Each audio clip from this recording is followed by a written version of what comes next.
오늘 말씀은 이사야서 42장 1절부터 9절까지입니다. 저희가 이 말씀을 읽기 전에 이스라엘 사람들의 상황에 대해서 다시 한번 생각해 보았으면 좋겠습니다. 특히 저희가 이스라엘 사람들이 어떻게 왕을 구했고 또 왜 왕을 구했고 그리고 이스라엘 사람 상황이 이사야 시대 때 어땠는지를 같이 돌아보기 원하는데요. 이스라엘이 왕을 원한 이유를 사무엘상을 보면 저희가 알 수 있습니다. 사무엘상 14장을 저희가 보게 되면 이스라엘이 이 전쟁 가운데 왕을 원했음을 알 수 있습니다. 그리고 저희가 사무엘상 8장이나 12장을 보면 이 이스라엘 나라가 주변 나라보다 문명적으로 뒤처져서 다른 나라들은 전차를 가지고 싸우러 나올 때 이들은 농기구 가지고 나와서 싸웠던 것을 볼 수 있어요. 결국 이스라엘 사람들이 왕을 원했던 이유는 이 전쟁을 승리로 이끌 사람들을 원했고 또 다른 나라들의 그런 신무기에 맞대응해서 뭔가 강력한 지도자가 자기들을 군사적으로 이끌어주기 원했음을 저희가 알 수 있습니다. 왜냐하면 가나안 땅에 들어와서 저희가 사사시대를 보면 이스라엘 사람들은 나라로서 다른 민족과 싸운 적이 없어요. 여호수아까지는 나라로서 싸웠지만 이 사사가 다스리던 시대에는 그냥 각 족속들이 각자 사분오열해서 때에 따라 맞춰 싸웠던 것을 볼 수 있습니다. 그래서 왕같이 강력한 사람이 없었고 결국 이런 사람을 이스라엘 사람들이 원했음을 알 수 있습니다. 그럼 저희가 이런 상황을 좀 알고 봤으면 좋겠어요. 이사야도 마찬가지죠. 이사야도 북이스라엘이 망하고 남유다가 굉장히 어려운 상황에 있고 또 이사야 뒷부분은 결국 포로 시대 때 어떠한 삶을 살았는지에 대해서 예언하고 있습니다. 그럼 저희가 이런 상황들을 알고 오늘 말씀 좀 봤으면 좋겠습니다. 42장 1절부터 9절까지입니다. 내가 붙드는 나의 종, 내 마음에 기뻐하는 자, 곧 내가 택한 사람을 보라. 내가 나의 영을 그에게 주었은즉 그가 이방에 정의를 베풀리라. 그는 외치지 아니하며 목소리를 높이지 아니하며 그 소리를 거리에 들리게 하지 아니하며 상한 갈대를 꺾지 아니하며 꺼져가는 등불을 끄지 아니하고 진실로 정의를 시행할 것이며 그는 쇠하지 아니하며 낙담하지 아니하고 세상에 정의를 세우기에 이르리니 섬들이 그 교훈을 앙망하리라. 하늘을 창조하여 펴시고 땅과 그 소산을 내시며 땅의 백성에게 호흡을 주시며 땅에 행하는 자에게 영을 주시는 하나님 여호와께서 이같이 말씀하시되 나 여호와가 의로 너를 불렀은즉 내가 내 손을 잡아 너를 보호하며 너를 세워 백성의 언약과 이방의 빛이 되게 하리니 내가 눈먼 자들의 눈을 밝히며 갇힌 자를 감옥에서 이끌어내며 흑암에 앉은 자를 감방에서 나오게 하리라. 나는 여호와이니 이는 내 이름이라. 나는 내 영광을 다른 자에게 내 찬송을 우상에게 주지 아니하리라. 보라, 전에 예언한 일이 이미 이루어졌느니라. 이제 내가 새 일을 알리노라. 그 일이 시작되기 전에라도 너희에게 이르노라. 어떻습니까, 여러분? 우리가 이사야 당시에 살았던 그렇게 군사적으로 어렵고 힘들고 뭔가 우리를 어렵게 하는 문제들이 많은 상황에 있었다라고 한다면 또 저희가 바벨론 포로 생활을 하는 가운데 오늘 말씀을 읽었다라고 한다면 여러분 이 말씀이 우리에게 과연 위로가 됐을까요? 다른 나라들처럼 강력한 왕을 원했고 군사적으로 자기들을 이끌어줄 사람을 구했던 그 상황에서 과연 오늘과 같은 말씀이 그들에게 이해가 됐을까요? 오늘과 같이 이렇게 외치지 않고 목소리를 높이지 않고 상한 갈대를 꺾지 않는 이런 사람의 모습이 과연 왕이 할 일이었을까요? 왕으로서 이들이 과연 기대했던 일이었을까요? 오늘 이 말씀은 하나님께서 일하시는 방법, 또 하나님의 관심, 또 하나님께서 일하시는 목적이 어떤지 알아야 저희가 이해할 수 있습니다. 많은 사람들이 하나님께서 우리를 택하시고 우리 이끄시는 이유가 단지 우리만 잘 살기 원함이라고 생각할 때가 있어요. 이스라엘도 다르지 않았던 것 같습니다. 저희가 출애굽기를 보면 하나님께서 이스라엘을 결국 하나님의 나라로 세우시고 이스라엘을 통해서 많은 이방 민족들이 하나님이 어떤 사람인지 알고 하나님께 나아오기 위해서 이스라엘 사람들을 택하신 것을 볼 수 있습니다. 그런 맥락 안에서 저희가 오늘 말씀을 읽지 않으면 저희가 기대하는 왕이 아님을 알 수 있습니다. 어떻습니까, 여러분? 저희의 삶도 마찬가지죠. 저희가 쉽지 않은 삶을 살아가고 매일매일 어려운 삶을 살아갈 때 오늘 본문을 읽으면 어떻습니까? 우리가 기대하는 하나님의 종, 하나님의 일을 할 사람은 우리의 문제를 해결해주고 무언가 우리를 유명하게 해줄 것 같고 우리에게 실질적인 도움을 줄 것 같고 우리의 삶의 어려움을 만지고 해결해 줄 사람 같은데 오늘 말씀에 나온 그런 종은 그런 일이 아니라는 거죠. 제가 2절, 3절을 다시 한번 읽겠습니다. 2절입니다. 그는 외치지 아니하며 목소리를 높이지 아니하며 그 소리를 거리에 들리게 하지 아니하며 상한 갈대를 꺾지 아니하며 꺼져가는 등불을 끄지 아니하고 진실로 정의를 시행할 것이며. 여러분, 누가 2절과 3절 같이 살기 원합니까? 우리의 목소리가 들려지기 원하고 우리가 알려지기 원하고 무언가 우리에게 쓸모없는 상한 갈대를 어느 곳에 쓸 수 있겠습니까? 상한 갈대는 빨리 꺾어 치워버려야 되죠. 그런데 오늘 하나님의 종은 어떤 사람이죠? 이렇게 하지 않는다라는 거죠.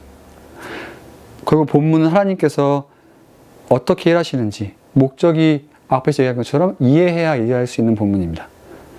1절 보시면 이렇게 얘기합니다. 하나님께서 일하시는 종은 하나님의 영으로 일하고 이방의 정의를 베푼다라고 이야기하고 있어요. 그리고 이런 일에 대해서 낙심하지 않는다라고 4절에서 이야기하고 있습니다. 왜 그렇습니까? 6절과 7절 한번 보겠습니다. 나 여호와가 의로 너를 불렀은즉 내가 내 손을 잡아 너를 보호하며 너를 세워 백성의 언약과 이방의 빛이 되게 하리니. 똑같이 1절에 똑같이 나온 말이죠. 그가 이방의 정의를 베풀 것이라고 이야기합니다. 7절에 이어서 이야기하죠. 내가 눈먼 자들의 눈을 밝히며 갇힌 자를 감옥에서 이끌어내며 흑암에 갇힌 자를 감방에서 나오게 하리라. 왕의 관심이 이렇게 뭔가 소외되고 약하고 밖에 있는 사람들에게 관심이 있다라고 오늘 말씀이 이야기하고 있습니다. 왜 그렇습니까? 그가 하는 일의 목적이 8절 말씀이기 때문입니다. 뭔가 자기의 명예와 자기가 성공하고 싶은 것이 목적이 아니라 8절에 뭐라고 이야기하죠? 나는 여호와이니 이는 내 이름이라. 나는 내 영광을 다른 자에게 내 찬송을 우상에게 주지 아니하리라.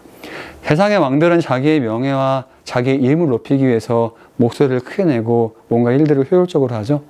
하나님의 영을 받은 사람, 하나님의 택함 받은 사람은 하나님의 영광을 위해서 이방 나라들, 수혜받은 자들, 뭔가 어렵고 힘든 사람들에게 이들의 어려움을 더하는 것이 아니라 돕고 섬긴다라고는 말씀이 이야기하고 있습니다. 근데 여러분, 누가 이런 일을 했습니까?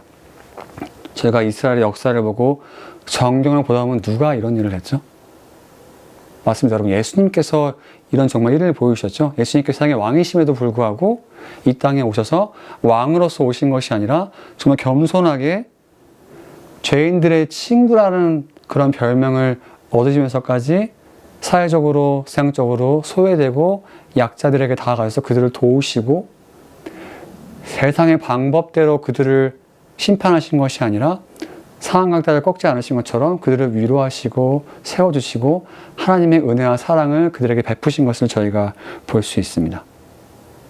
결국 이런 것이 오늘 말씀이 예수님께서 보여주신 것이고 예수님께서 잘 이루신 것을 볼 수 있습니다. 그러면 여러분, 저희가 우리가 오늘 하루를 살아가는 삶의 방식을 바꿀 필요가 있습니다. 우리가 무언가 하나님의 일을 한다고 하고 하나님의 이름을 높인다라고 하고 하나님의 종으로 하나님의 사람으로 살아간다라고 할 때 우리는 사실 이스라엘 사람들이 기대했던 왕과 별로 다르지 않을 때가 많아요. 내가 무언가 세상적으로 큰 일을 하고 엄청난 일을 이뤄서 이런 거 다 하나님께서 하신 일입니다라고 하는 것이 우리가 하나님의 일이라고 생각할 때가 많이 있습니다. 근데 오늘 본문은 그런 것이 하나님의 방법이 아니다라고 이야기하고 있어요.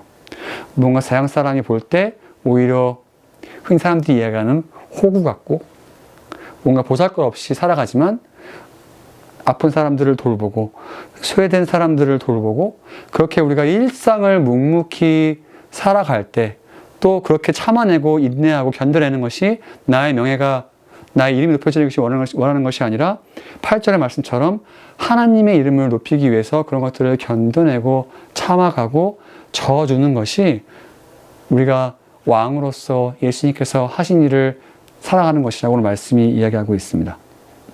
우리의 삶을 돌아보면 어떻습니까? 여러분, 우리가 예수님께서 받으신 그런 타이틀과 능력과 명예와 존경을 받고 싶지만 예수님께서 하신 방법은 따라가기 원하지 않을 때가 많아요.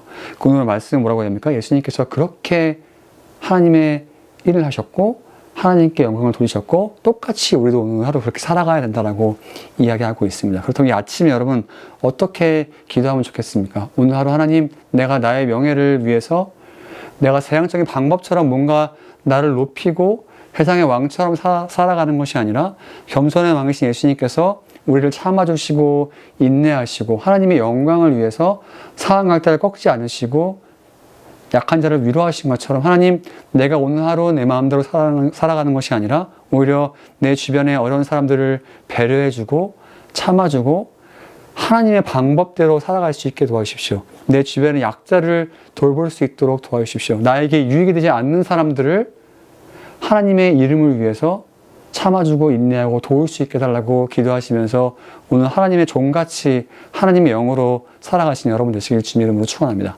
감사합니다. 기도하겠습니다. 하나님, 저희가 오늘 겸손의 왕이신 예수님의 사역을 하나님 말씀으로 봅니다.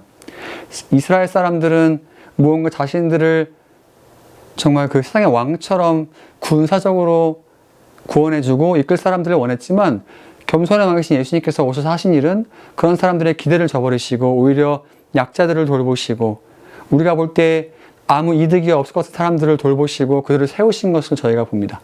그러신 목적이 예수님의 이름과 명예를 위해서가 아니라 하나님의 영광과 찬송을 위해서 그렇게 하신 것으로 오늘 말씀이 저희들에게 이야기하고 있습니다. 하나님, 그렇다면 저희도 세상의 기준대로 살아가지 않도록 도와주십시오.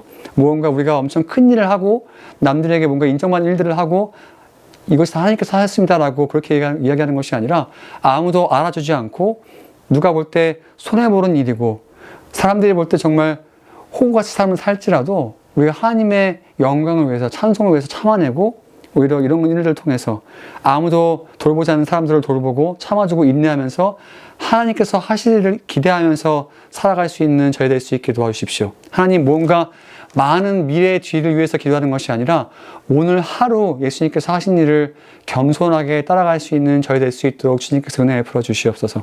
감사합니다. 우리 사랑하신 예수님의 이름으로 기도합니다. 아멘.